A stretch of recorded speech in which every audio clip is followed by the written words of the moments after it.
Hello, and welcome to another episode of Psychology of RPGs. Today, we're going to be talking about personality, and ultimately, we're going to be talking about alignment.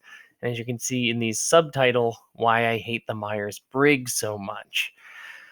Before we start, I want you to write down 3 words. And I want you to write down 3 words that describe you. And they can be any 3 words that you can think of. You can write them down on a note paper, you can try and remember them in your head, whatever works best for you. If you don't want to play along, or if you don't want to write down 3 words to describe yourself, I often tell my students to think of 3 words that describe your best friend. Maybe you feel more comfortable doing that. Or since this is about RPGs, why don't you write down 3 words that describe your character, your PC that you're playing right now, or if you're the forever GM, one of your favorite NPCs. Just have 3 words written down because we're going to use them eventually. Those words that you just wrote down, we call those traits. Traits are sort of the bedrock of modern personality theory. Traits are labels, right? If you wrote down the word creative, for example, that's a label for something. What exactly it's a label for? Well, creativity. What's creativity? Well, now we're going down a rabbit hole, and we'll get to that in just a second. But we need these things. We need these labels because they are understandable. Rather than calling them labels, though, I tend to think about traits as ingredients. Ingredients that make up a recipe, that recipe being you, because that's really what your personality is, right? It's you, it's who you are, it's the sort of consistent part of you, the way that you think, the way that you act, the way that you believe things. All of those things make up your personality, and it's almost indescribable when you think about it. And so we chip away at it with small pieces. Well, thinking about who I am as a person, or better yet, thinking about who my best friend is, right? I might say that he is creative. He's incredibly creative. Now, how do I know he's creative? Well, I can point to things that show off his creativity. I can show the art that he's done. And that's a really big part of this, is that personality is measurable. We can measure it. We can point to it. Because for many of these things that we talk about with personality, you can't actually hold it in your hands. You can't see it. Kindness, for example. You might consider yourself kind. Well, you can't hold kindness in your hand, but we can measure kindness. We can point to things in the world that represent kindness. And this is what modern personality theory is all wrapped up around, this idea of trying to find measurable behaviors that we can link up with personality traits. What does it look like in practice? Well, this right here is the Big Five. And the Big Five is considered probably the most accepted personality test out there, or measurement out there in psychology's field, at least in modern psychology. To remember it, I oftentimes tell my students to think of the word ocean or canoe, whichever acronym you prefer. But it's openness, conscientiousness, extroversion, agreeableness, and neuroticism. Now, each of these categories is exactly that. It's a category filled with traits. Each of these things is on its own filled with a whole host of traits. Think about your words, for example. They fit in each of one of these things. Now, you probably didn't write down the word openness. But what is openness? Well, just to unpack that, for example, openness is being open to trying new things. It's being adventurous. It's the person that says yes all the time, right?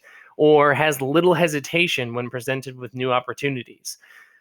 Now, you might have written down, I'm adventurous, right? Or my PC is adventurous. They always jump off at the first sign of adventure. Well, then, yeah, they probably score high in openness, conscientiousness, extroversion, agreeableness, neuroticism. All of these are big families of traits. And if this was like an actual personality class, I would go in and tell you what all of these things are, and we would figure out what your words are. But you could probably, just from the names of these things alone, start to understand maybe what traits your words line up with here. For example, did you write down something like unhinged? Then you're probably thinking about something like neuroticism, which is related to your emotional stability. It's also your willingness to feel negative emotions. Many people bottle those things up and don't want to feel them. agreeableness, working well with others, extroversion, your sociability, conscientiousness is your dependability, or even your sense of and desire of planning things. Now, the really important thing about the Big Five is that for everybody, you get a score in each of these categories, meaning you're not open or closed. You get a score on your openness, such that you might be lower in openness or higher in openness, lower in extroversion or higher in extroversion. You're not extroverted or introverted. And this is really, really important because the Big Five considers the fact that you are going to behave differently in different situations. You're not a one size fits all sort of thing. How you are right now is going to be very different than you are in a totally different situation. For example, right now, what I'm doing is considered relatively an extroverted act because it's social to a certain degree. Now, you and I aren't having a conversation, but I am putting something up eventually to a public space for anybody to see. Relatively extroverted act, but I generally consider myself very introverted.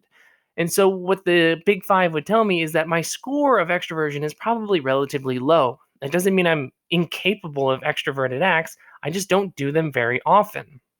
It's incredibly important we think about that idea that it's a spectrum for each of these things, as opposed to this thing. This is the Myers Briggs, which, if you've heard of a personality test, this is probably the one that you've heard of before. You know, the one where you end up with 4 letters that describe your personality.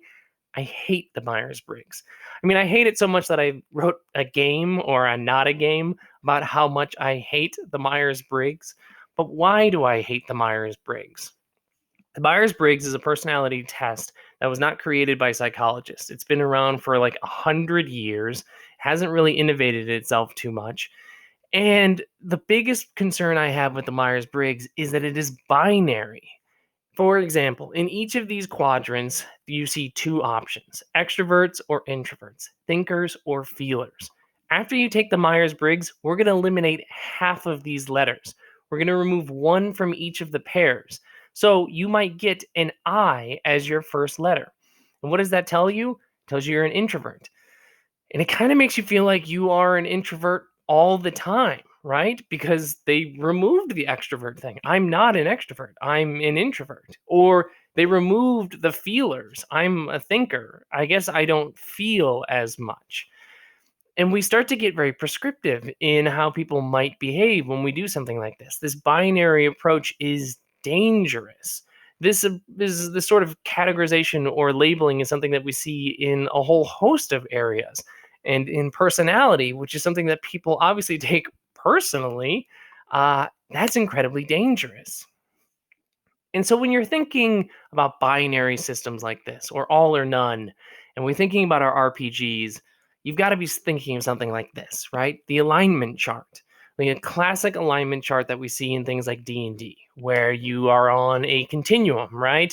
You are on the scale of neutral to good to evil to lawful to chaotic, right? You have all these different options, these different combinations, but ultimately, you land in a category, right? You are lawful evil or you are chaotic good. And what is that telling this player? Well, for many players, they choose this and then they wear this like handcuffs, their alignment. It becomes a thing that they think about as the only way to describe or justify their actions. They will not allow themselves to leave those tracks once they're on them. Or the second that they do, they might get pushback from the party or the rest of the table saying, well, your character wouldn't do that. They're lawful good. They would never do something like that. And hopefully we can see right away that this is dangerous. Now, I don't think I'm talking to anybody that necessarily this is blowing your minds, but hopefully we're starting to see how this is connected to modern day psychology. But I also hear some people talk about alignment and they say, is alignment actually personality? I think many people think about alignment as personality, and we have to think about what the continuums of alignment are. They are sort of adherence to rules or the law, but it's not necessarily the law. It could be your own code. So for example, somebody who is lawfully evil has a code that they follow. It might not be the written law, but they have their own law that they follow. So there's sort of an adherence to law continuum, and then there's the self-interest. How much do you worry or prioritize yourself versus others? And that's where we get our good evil continuum. And some people might say that that's not really personality, that's more in the lines of morality. And morality and personality are different things, but that's for another video. That's for something that's we can unpack that in a future Psych of RPGs talk. But what can we learn from what we know about modern day psychology, which is this trait theory, this sort of spectrum theory in which people measure high and low in different situations for various personality traits, as opposed to the Myers Briggs? What can we take from that and apply to modern RPGs? Well, again, modern psychology is about measurement, specifically measuring things like behavior and linking that to personality. And that might not be what we're looking for in our role playing games. We might not be looking for measurable or noticeable behaviors. As a scientist, I crave data. Of course, I'm looking for those measurable things, but I understand that maybe not at every RPG table we're looking for this sort of data-driven approach to personality thinking. But hopefully we're also understanding that we need to get away from dichotomies. We need to get away from binary systems like alignment, because that just doesn't match up with how we think about personality from a scientific perspective today. So it certainly doesn't really fit in our RPGs as something that people hold on to with such rigidity. Instead, we should be focusing on flexibility. We should be looking for systems that benefit or encourage flexibility in personality, or that highlight that. Now, where do we see that? We see it in games that talk about things like beliefs, drives, or goals, right? Any game that asks you to describe these things about your player, those are things that are related to your personality. And they aren't the same things as, are you an introvert or are you an extrovert? Now, where do we actually see personality in RPGs? We see it in play, right? That's where we see it. Do we need to have personality as a measurable thing in RPGs? I don't necessarily think so. But because of things like alignment, I think it's still important that we talk about what we can learn from psychology and personality and apply it today. Now, the thing about play, and I want to leave us with this graph here. With play, we see characters evolve with time, right? That's just how players change. That's how PCs change. Naturally, they advance by getting levels and things like that, but we all play a little bit differently the longer we play. Well, personality is the same thing. Your personality isn't the same right now as it was 5 years ago. I guarantee that that's not the case, or that is the case. We change constantly in terms of our personality. In fact, very little of your personality is born into you. It changes a lot with context, it changes with time. And so I think if we're going to see personality really represented in an RPG, it would be something that sort of represents this graph, something that rewards players in growth, in changes in personality. And maybe not even necessarily growth, but just change, because sometimes we don't change for the better. But that still at least realistically maps up with how we see personality in the real world, and not so much you're lawful evil and you're always lawful evil. So that's it. That's all we're going to talk about for personality and alignment. I hope you enjoyed it. If you have any questions, please leave them down in the comments. I'd be happy to try and answer any questions you have in a future video or in the comment section. And I'm curious, what do you want to hear about next? I know I have one more video in the sort of problems in RPG series, the part 3, building problems. That video will be coming up soon. But what other things in psychology are you interested in? You can also drop that in the comment section, or you can reach out to me at Gila RPGs on Twitter, and I'd be happy to chat with you there. Until next time, have a good one.